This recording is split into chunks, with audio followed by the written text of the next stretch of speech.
Qirg'iziston prezidenti Sadir Japarovni qilgan ishini ko'ringlar.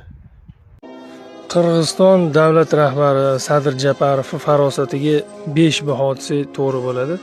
Chunki shu davlat rahbarlari kelib turadigan joyga har biri shu davlatning bayrog'ini yerga yopishtirib qo'yilgan.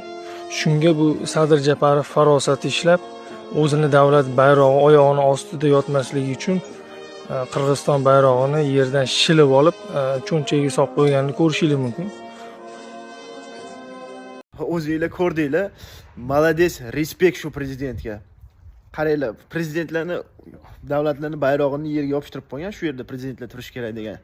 Qirg'izistonning bayrog'ini olib yerda yotgan, yopishtirib qo'yilganini olib cho'ntagiga solib oldi. Respekt. Qirg'iziston prezidenti haqiqiy patriot, o'zini millatiga, o'zini xalqiga. Alloh rozi bo'lsin. Qirg'iz tug'anlar hammaga yaxshi kayfiyat. O'zbekiston, Qirg'iziston hamisha birga olg'a.